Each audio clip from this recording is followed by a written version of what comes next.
তো হ্যালো বন্ধুরা, কেমন আছো সবাই? আশা করছি সবাই ভালো আছো। Welcome to smart approach. তো আজকে দেখো টাইম স্পিড ডিসটেন্স চ্যাপ্টারের অ্যাক্সিডেন্ট কনসেপ্টের ওপর খুবই একটা দারুণ অঙ্ক এনেছি। এবং আমি জানি যে তোমরা অনেকেই জানো না যে এই ধরনের অঙ্ক কিভাবে সলভ করতে হয়। তো আজকের ভিডিওতে আমি তোমাদের দেখাবো যে এই ধরনের অঙ্ক আসলে তোমরা কিভাবে খুবই সহজে সেটাকে সলভ করবে। তো ফার্স্টে অঙ্কটাকে পড়ে নিই। অঙ্কটা কি বলেছে দেখো, আমি বাংলাটাই পড়ছি। বলেছে এ স্টেশন থেকে 120 কিলোমিটার দূরে একটি ট্রেন দুর্ঘটনার কবলে পড়ে। মানে কি, ট্রেনটার অ্যাক্সিডেন্ট হয়ে গেছে 120 কিলোমিটার দূরে। এর ফলে কি হয়েছে, এর ফলে ট্রেনটি তার গতি 2/3 গতিতে বাকি যাত্রা সম্পন্ন করে এবং কিউ স্টেশনে 1 ঘন্টা 30 মিনিট দেরিতে পৌঁছায়।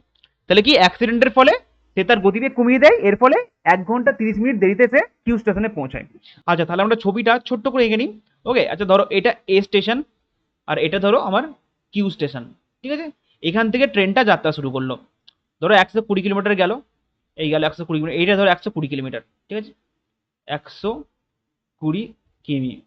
এরপর ধরো এখানে আমার অ্যাক্সিডেন্টটা হয়ে গেল, ট্রেনের অ্যাক্সিডেন্ট এখানে হলো। এবার অ্যাক্সিডেন্ট হওয়ার পর কি হয়েছে, সে তার গতিবেগ কমিয়ে দিয়েছে। এরপর সে কি করবে, সে কিউ স্টেশনে যাবে। ঠিক আছে, গেল কিউ স্টেশনে।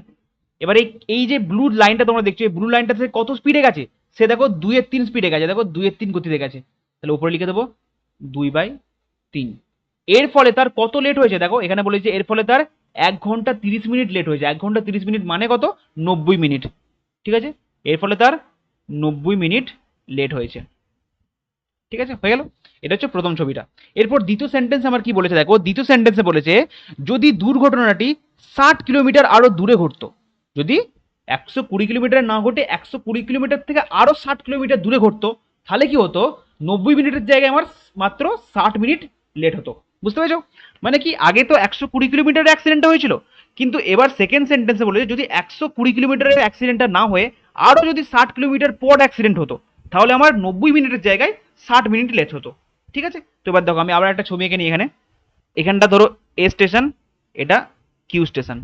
ঠিক আছে, এখান থেকে যাচ্ছে যাচ্ছে যাচ্ছে যাচ্ছে, এখানটা ধরো গিয়ে ওর অ্যাক্সিডেন্টটা হলো, এখানে গিয়ে ওর অ্যাক্সিডেন্টটা হলো। এটা হচ্ছে তোমার 120 কিলোমিটার, এটা 120 কিলোমিটার, আর এটা হচ্ছে তোমার 60 কিলোমিটার। 60 কিলোমিটার, এটা 120 কিলোমিটার। বুঝতে পেরেছো? এরপর তার ধরো অ্যাক্সিডেন্টটা হয়েছে, তাহলে অ্যাক্সিডেন্ট গেল, এবার অ্যাক্সিডেন্ট হয়েছে এখান থেকে। এবার অ্যাক্সিডেন্ট হওয়া মানে সে তার স্পিডটাকে কমিয়ে দেবে, কত স্পিডে যাবে, 2/3 স্পিডে যাবে। এর ফলে তার কত লেট হয়েছে, এর ফলে তার 60 মিনিট লেট হয়েছে। ঠিক আছে, বুঝতে পারলে? এবার ভালো করে দেখো, এরপর তোমরা কি করবে, এরপর এটার সাথে এটা গুণ করবে। ঠিক আছে, গুণ করলে 90 × 2 = 180 মিনিট। 180 মিনিট। সবসময় লবের সঙ্গে যত মিনিট লেট হচ্ছে মনে রাখবে, লবের সঙ্গে, এটা তো লব, উপরেরটা লব নিচেরটা হর, লবের সঙ্গে যত মিনিট লেট হচ্ছে সেটা সবসময় গুণ করে দেবে। ঠিক আছে, এটা হচ্ছে ট্রিক্স। এবং দ্বিতীয়টা দেখো, এবং সেকেন্ডেরটা দেখো, সেকেন্ডের ছবিটাতে কি করব, আবার লবের সঙ্গে যেটা লেট হচ্ছে সেটা গুণ করে দেবো। হয়েছে? তাহলে 60 × 2 = কত হয়, 120। 120 মিনিট। এবার ভালো করে একটা জিনিস খেয়াল করো, এইখান থেকে ভালো করে দেখো, এখান থেকে এতটা আমার যেতে 180 মিনিট টাইম লাগছে। ঠিক আছে, তাহলে তাহলে তোমরা আমাকে বলো, এখান থেকে এতটা যেতেও তো 180 মিনিট টাইম লাগবে, কারণ দেখো এইখান থেকে এতটা যা ডিস্টেন্স, এখান থেকেও তো সেম ডিস্টেন্স। তাহলে এখান থেকে এতটা যাচ্ছে 180 মিনিট টাইম লাগছে। ঠিক আছে, তার মানে এখান থেকে এতটা যাবে সেটা তো 180 মিনিট টাইম লাগবে। ক্লিয়ার? এটা পুরোটা 180 মিনিট লাগছে। তার মধ্যে দেখো এতটা দেখো, এই এখান থেকে দেখো, এইটা যাচ্ছে 120-তে, এইটা যাচ্ছে 120 মিনিট, তাহলে এই বাকিটা কত মিনিট যাবে, বাকিটা নিশ্চয়ই 60 মিনিটে যাবে। বুঝতে পেরেছো?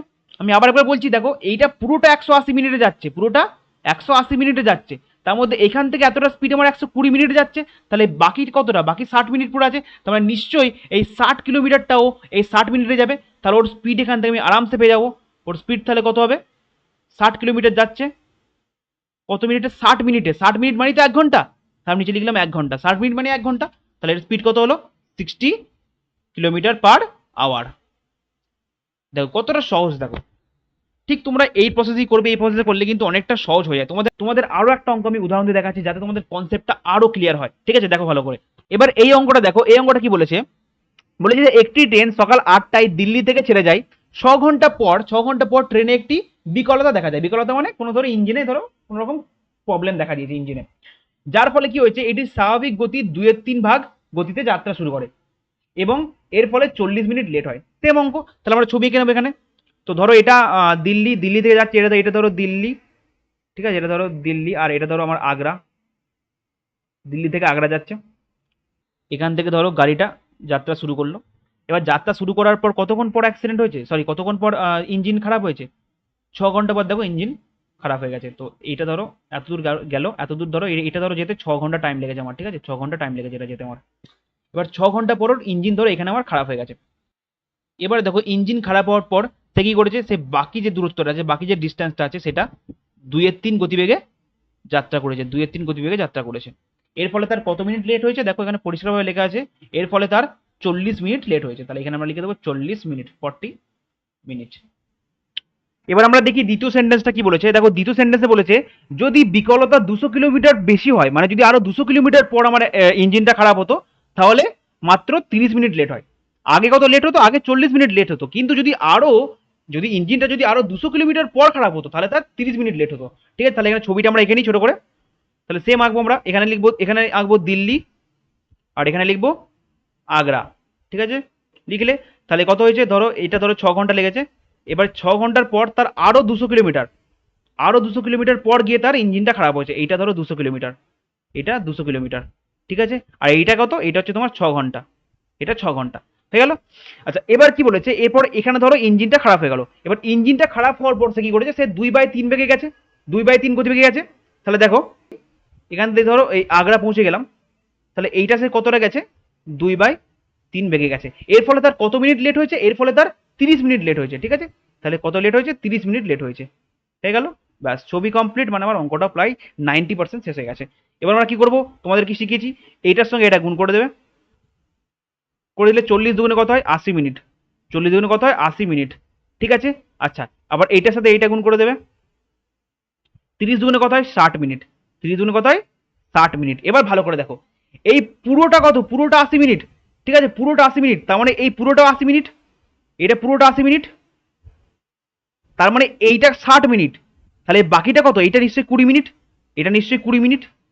তাহলে এবার দেখো এই উপরের দিকে দেখাচ্ছি, 200 কিলোমিটার, ও 200 কিলোমিটার যাচ্ছে 20 মিনিটে, 200 কিলোমিটার যাচ্ছে 20 মিনিটে। ভালো করে খেয়াল করবে এখানে কি করছি, এ দেখো 200 কিলোমিটার যাচ্ছে ও 20 মিনিটে। ঠিক আছে, তাহলে দেখো, তাহলে আমরা কি চেয়েছে অঙ্কে, দেখো কি চেয়েছে, অঙ্কে চেয়েছে যে দিল্লি থেকে আগ্রার দূরত্ব কত। ভালো করে দেখো, আমার স্পিড কিন্তু চাইনি, আমি কিন্তু স্পিড বার করব না, আমি ডাইরেক্ট ডিস্টেন্স বার করব। আমার কি চেয়েছে, দিল্লি থেকে আগ্রার ডিস্টেন্স কত। তাহলে দেখো ভালো করে খেয়াল করে একটা জিনিস, 6 ঘন্টা মানে কত, 6 ঘন্টা মানে বলতে পারি 360 মিনিট, 6 6 36, 360 মিনিট। এখানে 360 মিনিট, আর এখানে কত, এখানে দেখো 80 মিনিট। তাহলে 360 প্লাস 80, টোটাল কত লাগছে, টোটাল তোমার 440 লাগছে। ভালো করে দেখবে, 6 ঘন্টা মানে 360 মিনিট, আর এখানে তোমার 80 মিনিট লাগছে, দেখো এখানে 80 মিনিট লাগছে, তাহলে 360 আর 80 440। তাহলে 440 মিনিটে কতটা যাবে সেটা আমায় বার করতে হবে। বুঝতে পেরেছো, 200 কিলোমিটার যায় 20 মিনিটে, তাহলে 440 মিনিটে কতটা যাবে সেটা আমাকে বার করতে হবে। তাহলেই হয়ে যাবে। তাহলে কাটাকুটি করে দিই, 0 0 কেটে গেল, 22 দুগুণে 44, তাহলে 22 দুগুণে 44, 4400 কিলোমিটার, 4400 কিলোমিটার। অপশন বি হচ্ছে আমার সঠিক উত্তর। তো কেমন লাগলো বলো, আশা করছি তোমরা এটা বুঝতে পেরেছো, খুবই সহজ। একটু ভালো করে তোমরা ভিডিওটা দেখবে 2 বার 3 বার, তাহলে কিন্তু আরামসে বুঝে যাবে। তো তোমাদের জন্য একটা আমি হোমওয়ার্ক এনেছি, তোমরা হোমওয়ার্কটা অবশ্যই ট্রাই করবে। তো এটা হলো তোমাদের হোমওয়ার্ক, তোমরা কিন্তু অবশ্যই এটা ট্রাই করবে, এবং এর অ্যান্সারটা আমাকে কমেন্ট বক্সে অবশ্যই জানাবে।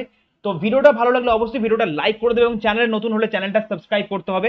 তো দেখা হচ্ছে আরো একটা নতুন অঙ্কের সাথে, নতুন শর্টকাটের সাথে, এবং নতুন স্মার্ট অ্যাপ্রোচের সাথে। ততক্ষণ তোমরা ভালো থেকো, সুস্থ থেকো, বাই বাই, টেক কেয়ার।